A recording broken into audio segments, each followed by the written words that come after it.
গোটেই নামনি অসমতে এখন এনেকুৱা এখন ৰাস য'ত আমাৰ মানৱ ৰাস বুলি যি বিখ্যাত গোটেই উজনি অসমত এটা মানৱ ৰাসৰ অনুষ্ঠান আয়োজন কৰা হৈছে 2018 চনৰ পৰা এই অনুষ্ঠান আয়োজন কৰা হৈছে আৰু আয়োজক সমিতিয়ে যি সুন্দৰভাৱে এই অনুষ্ঠানটো ধৰি ৰাখিছে বছৰ বছৰ ধৰি অনুষ্ঠানটো কৰি এটা পৰ্যায়লৈ আনিবলৈ সক্ষম হৈছে মই ভাবোঁ যে তেখেতসকলক শুভেচ্ছা দিছোঁ আৰু মই তেখেতসকলক উৎসাহ দিছোঁ যে এই অনুষ্ঠানটো যাতে আমি ভৱিষ্যতৰ দিনত আৰু সুন্দৰভাৱে আমি অনুষ্ঠিত কৰিব পাৰোঁ আৰু ডাঙৰকৈ আমি অনুষ্ঠিত কৰিব পাৰোঁ সিৰাজ দাও আজি কৈছে যে এখন গাঁৱৰ মানুহে মিলি এই অনুষ্ঠানটো আজি অনুষ্ঠিত কৰিছে বাকী আমাৰ মিৰ্জাত বা পলাকবাৰীত বা ছয়গাঁৱত বা ৰামপুৰত যিসমূহ ৰাস আমাৰ প্ৰতিমাৰ জৰিয়তে যিখিনি আমাৰ ৰাস হয় সেইসমূহ গোটেই আঞ্চলিক ভিত্তিত হয় এইটো খালি এই ৰাসখন এখন গাঁৱৰ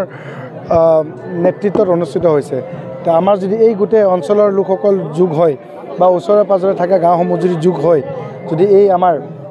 ৰাসখন যদি আৰু আগুৱাই লৈ যাব পাৰে আৰু ডাঙৰকৈ অনুষ্ঠিত কৰিব পাৰে আমাৰ ওচৰত ডাঙৰ ফিল্ডো আছে শিকাৰতী স্কুল ফিল্ড মই ভাবোঁ যে আমাৰ ইয়াতে এই ৰাসখনৰ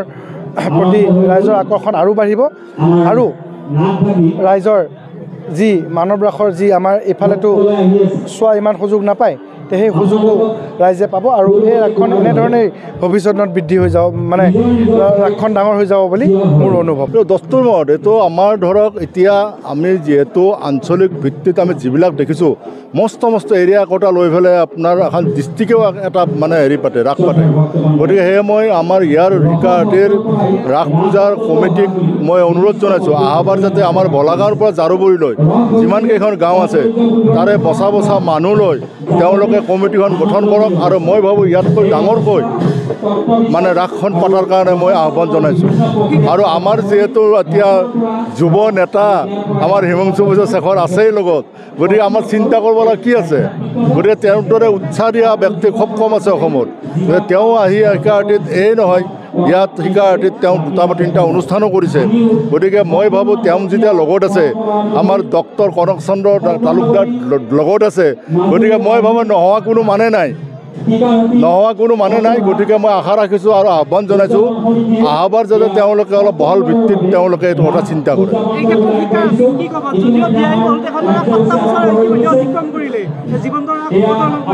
দস্তুৰমত ধন্যবাদ দিব লাগিব দস্তুৰমত ধন্যবাদ দিছোঁ মই তেওঁলোকক ধন্যবাদ দিছোঁ এইকাৰণে যে ইয়াত সীমিত কিছু ব্যক্তি হ'লেও আমাৰ আজি ৰাসলীলা ইয়াত আৰম্ভ কৰি পেলাই আমাৰ বিশেষকৈ ডক্টৰ কনক চন্দ্ৰ তালুকদাৰে তেওঁৰ প্ৰতিষ্ঠা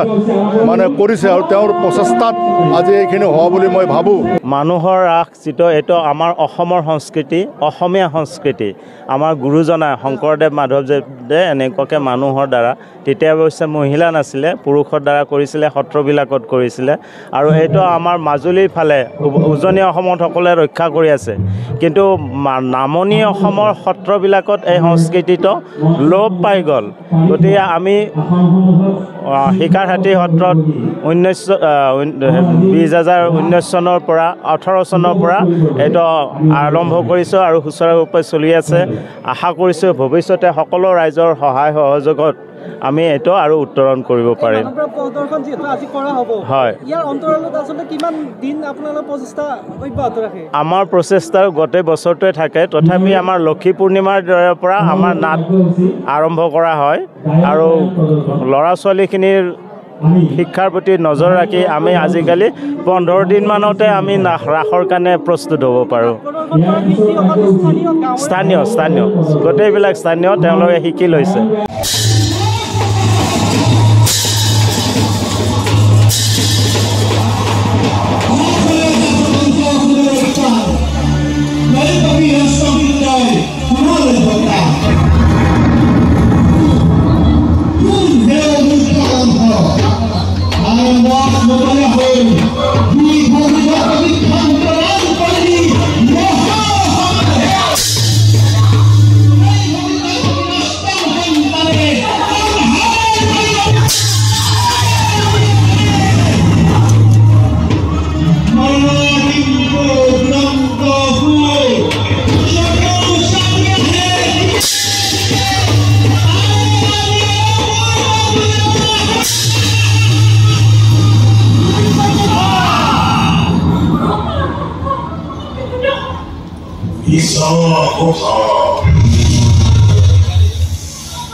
যিকোনো খবৰৰ বাবে যোগাযোগ কৰক